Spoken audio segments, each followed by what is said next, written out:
Here we go. Saints at Panthers, and man, oh man, we put a little bit too much confidence in the Saints team. Now, we did take this game in our moneymaker, in our official picks this week. We had the Saints minus 3.5. Now, that was not that we were buying into the Saints. We just we really kind of bet this game and took the Saints minus 3.5 because of the Panthers not shutting the door on the Jets last week. So it was more to do with the Panthers not being great this week than the Saints being great last week. Unfortunately, however you slice it, we were wrong, unfortunately.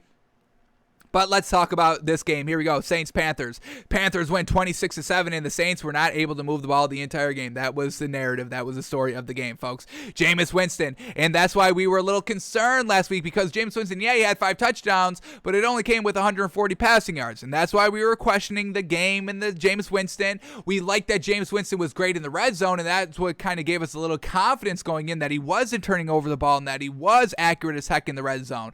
And we thought, kind of the overall offense in the passing game would kind of come along as the season progressed, but we didn't get that week 2. So Jameis Winston goes 11 of 22, 50% completion percentage for only 111 yards, no touchdown, and he had 2 interceptions, folks. Jameis Winston's interceptions are back. Now, how does he kind of go along with this kind of narrative and discussion and media attention on his back, reliving the 30 interception season? It's going to start this week, folks, so watch that ramped up in the media. Watch up this kind of quarterback controversy now ramped up in the media. Do they go to Taysom Hill?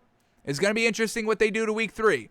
But Jameis Winston, nothing great, 2 interceptions. Let's see where these interceptions came. First interception came in the third quarter. Luckily, the Panthers had no time to do anything with the ball. 23 seconds left. They can't do anything with it. It's the end of half. Second interception comes in the fourth quarter on their basically last drive when it was already 26-7. The game was over, 3 minutes left in the game, and the Panthers don't put up any points with it. So Jameis Winston gets bailed out when he throws those interceptions. So, all right, not too bad on Winston's part. The worst thing than those 2 interceptions were just not moving the ball the entire game.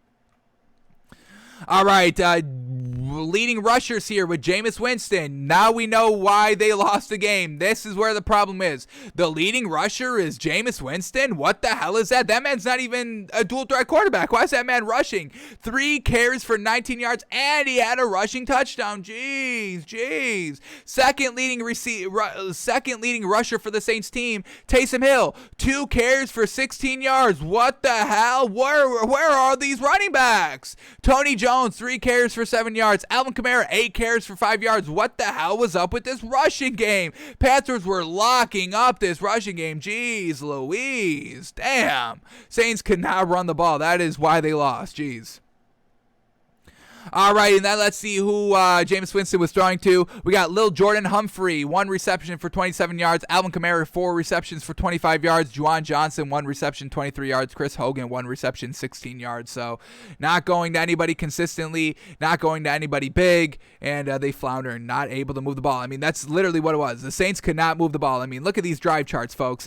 3 and out, 5 plays, 19 yards, 6 plays, interception. After halftime, 3 and out. Next drive, 5 plays, 8 yards. Next drive, 3 and out. Next drive, 5 plays, 18 yards. That was a touchdown because, coming off of an interception here by Sam Darnold, unfortunately.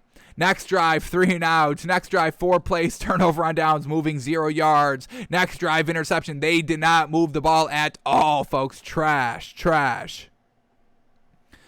All right, so we'll see what they do come week 3 and if they start Taysom Hill, but let's start talking about this Panthers team now. Once again, they kind of left the door open a little bit here for the Saints team to kind of come in and take advantage. I mean, here we go. It's 10-0 at kind of the end of the second quarter. Then it's 17-0, and that's real solid. But once again, the third quarter, they don't put up any points or aren't able to move the ball, and that's what we saw last week. The Panthers in the third quarter really getting out to 3 and out, 3 and out, not picking up those first downs. And that's kind of what we got here in the third quarter as well. First drive, they go 10 plays, 30 yards, but then it's a blocked field goal, unfortunate.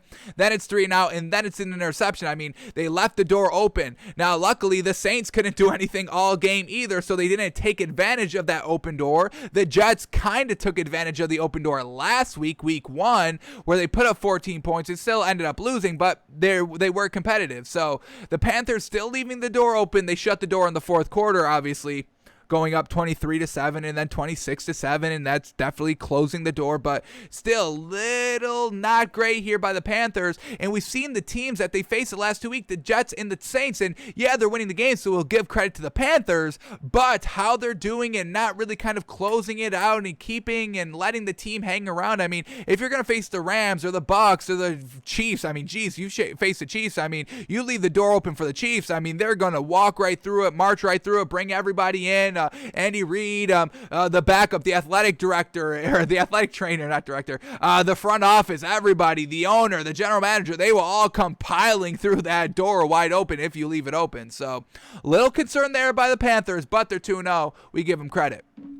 So let's start talking about this Panthers team now. Here we go. Sam Darnold goes 26 of 38. Let's see what that's all about. 26 of 38. We get 68% completion percentage. We'll take that all day. 305 yards, 2 touchdowns, 1 interception. Like we said, overall pretty solid there by Sam Darnold. The interception coming in the third quarter, and it does result into a touchdown for the Saints. But that's the only way the Saints moved the ball and were good on offense was after the turnover. So Sam Darnold, not terrible overall, real solid so far. We'll give this man credit after 2 games.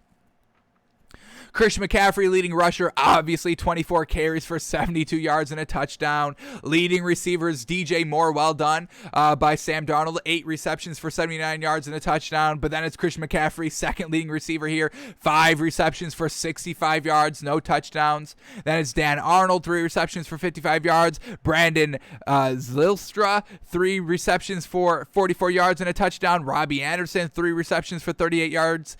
So yeah, Sam Darnold slinging the ball around, spreading the wealth. We'll give him credit. So he did fumble, didn't lose it, but overall, promising game here by this Panthers team. Defense is looking real solid. How many sacks did they have on Jameis Winston? We had 1, 2, 3, 4. 4 sacks on Jameis Winston. Real solid. So forced a couple of turnovers. Got the sacks, got the pressure. So this Panthers defense is real solid, and the offense is complementary to it. And, they're 2-0. So give credit to this Panthers team. We'll see what next week is looking like for them. Hopefully they start to face a little bit more of the competition here in the league.